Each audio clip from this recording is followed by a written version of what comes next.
ప్రేక్షక మిత్రులందరికీ కూడాను శుభాకాంక్షలు. సద్గురు జ్యోతిషాలయం నుండి 2025 జూన్ రాశి ఫలితాలని మనము ఈరోజు తెలుసుకోబోతున్నాం. మా ఛానల్ ద్వారా చూస్తున్నటువంటి ప్రతి ప్రేక్షక మిత్రులు కూడా మీ యొక్క అమూల్యమైనటువంటి సమయాన్ని ఇచ్చేసి చూస్తున్నారు కానీ కాస్త like and subscription and share చేస్తే మాకు ఇంకో కొంచెం ఎంకరేజ్మెంట్గా ఉంటుంది. రైట్, జ్యోతిషాస్త్రరీత్యా ద్వాదశ రాశుల్లో 11వ రాశి అయినటువంటి కుంభరాశి మిత్రులారా, మీరు ధనిష్టా నక్షత్రం 3-4 పాదములు, శతభిషా నక్షత్రం 1-2-3-4 పాదములు, పూర్వాభాద్ర నక్షత్రం 1-2-3 పాదాలకు జన్మించిన మీరు కుంభరాశి వారిగా పరిగణించబడుతున్నారు. ఈ నెల మీకు శుభాశుభ ఫలితాలు ఎలా ఉన్నాయంటే, ఎలాగో 7.5 శని యొక్క ద్వితీయ భాగంలో ఉన్నారు. మీరు ఏళ్ళనాటి శని తీవ్రంగా ఉన్నా ఈ నెలలో చాలా హెచ్చు తగ్గులు ఉంటాయి. గోచార గ్రహస్థితులను దృష్టిలో పెట్టుకుంటే లగ్నంలో రాహు, ద్వితీయంలో శని, తృతీయంలో శుక్రుడు, చతుర్థంలో రవి బుధులు, పంచమంలో గురువు, సప్తమంలో కుజుడు, అష్టమంలో కేతువు. ఈ మాసం ప్రారంభం నుండి ప్రతి కార్యక్రమం కూడా మిశ్రమంగా ఉంటుంది, కానీ ఆదాయం చాలా బాగుంటుంది. వ్యాపారం అద్భుతంగా ఉంటుంది. మీరు పుట్టిందే వ్యాపారం కోసం అన్నట్టుకు ఆ వ్యాపారాన్ని ప్రతి క్షణం దాని మీద మానిటరింగ్ చేసి మీ వ్యాపారాన్ని మీరు అభివృద్ధి పరుచుకుంటారు. అంత అద్భుతంగా ఉంటుంది. ఏ విధమైనటువంటి చిన్నపాటి అవకాశం ఉన్న వ్యాపారంలో మీరు ప్లాన్ చేసుకోండి. ఎక్స్పాన్షన్ ఆఫ్ యువర్ బిజినెస్, ఈ యొక్క స్టాక్ క్లియరెన్స్ ఎలా చేయాలి, కొత్త వ్యాపారం ఎలా చేయాలి, కొత్త వాళ్ళకి ఎలా చేయాలి. ఈ నెల మీకు వ్యాపారానికి ఒక ట్యూన్ ఇచ్చాడనుకోండి భగవంతుడు. ఉద్యోగులకి ట్రాన్స్ఫర్స్, ప్రమోషన్స్ ఉన్నాయి. సమ్ టైమ్స్ అకాల ట్రాన్స్ఫర్స్ కూడా ఉంటాయి. కష్టానికి తగిన ఫలితం ఉంటుంది. నిరుద్యోగులకు మంచి ఉద్యోగం వస్తుంది. ఏళ్ళనాడు శని వల్ల కొన్ని సమస్యలు ఎదురైనా మనోధైర్యంతో దూసుకెళ్తారు. మీరు భాగస్వామి విభేదాలు, ఉద్రిక్తలు, వివాదాలు ఎదుర్కొంటారు. అన్నదమ్ముల మధ్య, అక్కచెల్లెల మధ్య బంధం కష్టతరం. ఏదో రకంగా బయటపడాలని చెప్పి పైన నవ్వుతూ లోపల నిజమైనటువంటి మీరుగా కనబడుతూ ఉంటారు. ఒక ఆప్యాయత అనేది కనబడకపోవచ్చు. అది జాగ్రత్త పడండి. ఒకానొక సమయంలో అన్నదమ్ముల అక్కచెల్లెలు విడిపోయే అవకాశాలు కూడా ఉన్నాయి. ఆస్తి తగాదాలు కూడా అయ్యే అవకాశాలు ఉన్నాయి. మాస ద్వితీయంలో జాగ్రత్త. బంధు వివాదాలు, నూతన పరిచయాల వల్ల నష్టం అవుతుంది. ముఖ్యంగా పితృవర్గీయుల మాట పట్టింపు జాగ్రత్తగా ఉండండి. మన అన్నదమ్ములే కదా, మన అక్కచెల్లెలే కదా, మన తల్లిదండ్రులే కదా, కాస్త ఓపిక పట్టండి. కూర్చొని మాట్లాడుకోండి, సర్దుకుంటుంది అన్నీ కూడాను. జాతకం అంటే ప్రతి ఒక్కరికి కూడా ఒక భయం. ఈ నెల నాకు ఎలా ఉంటుంది, వ్యాపారం ఎలా ఉంటుంది, ఉద్యోగం ఎలా ఉంటుంది, ఆర్థికంగా ఎలా ఉంటానని ఒక భయం ఉంటుంది. దాన్ని తీసేయడం కోసమే ఈ యొక్క నెలవారీ గోచార గ్రహస్థితులు. ఈ గోచార గ్రహస్థితుల ద్వారా వచ్చే ఫలితాలు మీ వ్యక్తిగత జీవితానికి ఒక 30% మాత్రమే వర్తిస్తుంది. మీ యొక్క వ్యక్తిగత జాతకం ద్వారానే సంపూర్ణ జాతకం అనేది వస్తుంది.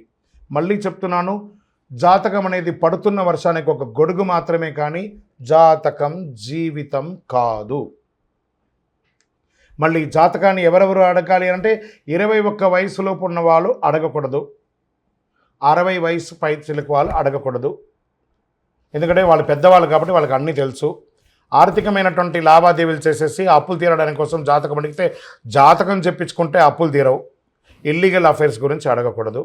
10వ తేదీ తర్వాత వ్యక్తిగత జీవితంలో నిరాశకు గురి అయ్యే అవకాశాలు. మీరు కోరిన మర్యాద, రెస్పెక్ట్ మీకు ఉండకపోవచ్చు ఇంట బయట. అందుకని అధైర్యపడక్కర్లేదు. కొన్ని రోజులే కదా, మళ్ళీ సర్దుకుంటాం. అతి ధైర్యం పనికిరాదు, అతి ఓపిక పనికిరాదు, అతి పిరికితనం కూడా పనికిరాదు. ప్రేమ వివాహాలు ఈ నెల బెడిసి కొడుతుంది. స్థిరాస్తి వివరాలకి ఈ మాసం అనుకూలమైనది కాదు. మాస ద్వితీయంలో ఎప్పటి నుంచో నిలిచిపోయిన పనులు పూర్తి చేసుకుంటారు. ఇంట బయట గౌరవం పెరుగుతుంది. బంధుమిత్రులతో వివాదాలన్నీ నిదానంగా సర్దుకుంటాయి. రహస్య శత్రువులను గుర్తించి రాజకీయాల నుండి కాపాడుకుంటారు.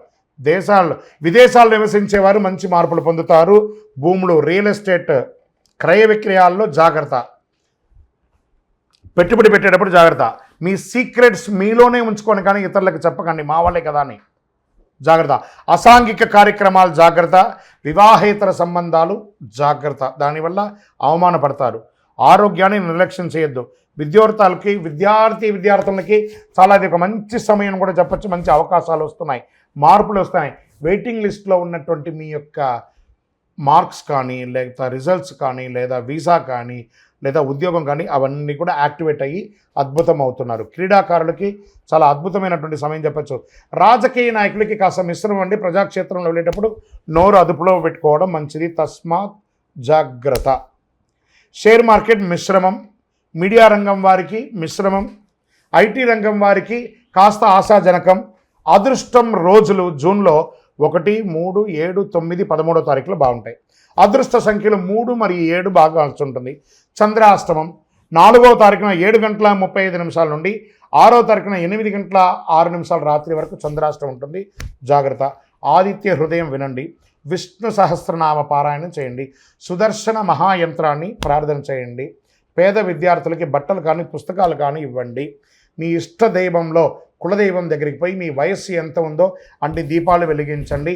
48 రోజులు పూజ చేసినటువంటి అతి శక్తివంతమైనటువంటి కరుంగాలిమాలను ధరించండి. ఆరోగ్యంగా, ఐశ్వర్యంగా, విజయంగా, అద్భుతంగా ఉంటారు. ఇంకనూ మీ యొక్క వ్యక్తిగత జాతకానికి కింద కనబడుతున్నటువంటి నెంబర్కి పేరు, date of birth, time of birth, place of birth WhatsApp చేయండి. చాలామంది ఈ మధ్యకాలంలో ప్రాచుర్యంలో ఉన్నటువంటి అతి శక్తివంతమైనటువంటి కరుంగాలి మాల. ఈ కరుంగాలి మాల వెస్టర్న్ ఘాట్స్లో ఉన్నటువంటి జమ్మి చెట్టులో నుంచి తయారైంది. జమ్మి చెట్టు 90 రోజులు జమ్మి చెట్టుగా ఉండి 90 ఏండ్ల తర్వాత పరివర్తన అయ్యి అది కరుంగాలిగా మారుతుంది 140 సంవత్సరాలలో. దాన్ని పూసగా మార్చి 48 రోజులు పూజ చేసి ల్యాబ్ టెస్ట్ చేసి సిద్ధంగా ఉంటుంది మన దగ్గర. ఈ మధ్య గురుగారు ఏందండి ఇది చాలా ఎక్కడ పడితే అక్కడ దొరుకుతున్నాయి, చాలా తక్కువ ధరలో దొరుకుతున్నాయి అంటే తుమ్మ చెక్కకు కూడా పెయింట్ వేసి ఇచ్చేస్తున్నారు. మోసపోకండి, మంచి గుర్తింపు ఉన్న చోట పొందండి. మరి అక్కడెక్కడో తమిళనాడులో ఒక దేవాలయంలో మాత్రమే ఇది దొరుకుతుంది, వేరే ఎక్కడ దొరికినా అది అబద్ధం అంటారండి. బాగా గుర్తుపెట్టుకోండి. మీ ఊర్లో కూడా జమ్మి చెట్టు ఉందండి, మీ ఊర్లో కూడా దేవాలయంలో పూజ చేసుకోవచ్చు. కొంతమంది సెలబ్రిటీస్ ఆ దేవాలయంలో పోయి పూజ చేసుకున్నారు, కానీ ఆ దేవాలయం వారు తయారు చేయరు. ఇది అన్ని చోట వెస్టర్న్ ఘాట్స్లలో దొరికే ఒక మహా వస్తువు అన్నమాట. మన అయ్యప్ప స్వామి వారి 18 అవతారముల దేవాలయంలో 48 రోజులు పూజ చేసి చండీ సుదర్శన మంత్రాన్ని దీంట్లో అవపోసం చేసి అందుబాటులో ఉంచాం. మరి మాల ధరించేటప్పుడు ఎలా ఉండాలి అనే ఒక ప్రశ్న ఉంటుంది. పడుకునేటప్పుడు ఈ మాల ఇప్పేసేయాలండి. మధుమాంసాలు తీసుకుంటున్నాము ఈరోజు అని అనుకుంటే ఆ రోజు వేసుకోవద్దు. ఇది దీని యొక్క ప్రాశస్యత. ఎంతో అద్భుతమైనటువంటి శక్తి గలది. ఈ మాల ధరించడం వల్ల ఏం లాభం? ఆరోగ్యం బాగుంటుంది, చక్రాస్ యాక్టివేట్ అవుతుంది, నర్ర దృష్టి అనేది పోతుంది, ఐశ్వర్యాన్ని ఆకర్షింపబడుతుంది. ఇంతకంటే మనకి ఇంకేం కావాలి? అతి శీఘ్రంగా అనుగ్రహం ఇచ్చే, ఫలితాన్ని ఇచ్చే ఈ మంత్రం. మరి మీ దగ్గర కొనుక్కొని వేసేసుకుంటే మేము బాగుపడిపోతామా అని ఒక ప్రశ్న వెంటనే వస్తుంది. కాదట. ఇప్పుడు ఈ యొక్క టీవీ ద్వారా నన్ను చూస్తున్నారు కదా, ఎలా చూస్తున్నారు? శాటిలైట్ ద్వారా, మీ యొక్క ఫోన్లో ఇంటర్నెట్ ద్వారానో లేదా చూస్తున్నారు కదా. ఎలా నన్ను చూస్తున్నారో ఈ మాలకు కూడా ఒక పవర్ కావాలంటే మీకు ఆ మంత్రాన్ని ఇవ్వబడుతుంది. ఆ మంత్రాన్ని మాల ఇలా చేతిలో పెట్టుకొని ఉదయం లేవగానే ఆ మంత్రాన్ని జపం చేసుకుంటూ ఎంత పవర్ కావాలో అంత జపం చేయండి. ఆ జపం చేసుకున్న తర్వాత ఈ మాలను వేసుకోండి. అప్పుడు దీని యొక్క ఫలితం అనేది ఖచ్చితంగా వస్తుంది. మేము స్వతహాగా పూజ చేసి ఉన్నా కూడా మీరు కూడా దానికి కావాల్సిన జపం చేయాలి. ఆ జపం చేస్తేనే దాని ఫలితం అనేది ఖచ్చితంగా ఉంటుంది. 100కు 1000% ఉంటుంది. కొన్ని ముఖ్యమైనటువంటి పనులు చేసేటప్పుడు ఇలా పైన వేసుకోండి. ఈ మాలను ఇలా పట్టుకొని కూడా పని చేయండి. సాధిస్తారా లేదా మీరే చూడండి. అంత అద్భుతం. ఈ కరుంగాలి మాల ఈ కలిలో ఒక అద్భుతమైనటువంటి కల్ప వృక్షం అనుకోండి. కావలసిన వాళ్ళు మా కింద కనబడుతున్న ఈ నెంబర్కి మీ పేరు, ఊరు చేయండి. దీని ప్రైస్ అంతా కూడా మీకు చెప్తారు. మీకు కొరియర్ ద్వారా ఎక్కడికంటే అక్కడికి పంపిస్తాం. విలేజ్లో ఉన్న వాళ్ళకి పోస్ట్ ద్వారా పంపిస్తాం. లేదా భాగ్యనగరం హైదరాబాద్లో ఉన్న వారికి 1 గంటలోనే మీకు ఆ మాల వచ్చి చేరుతుంది. నమస్కారం. విజయోస్తు. చంద్రమౌళి వెంకటేష్ శర్మ.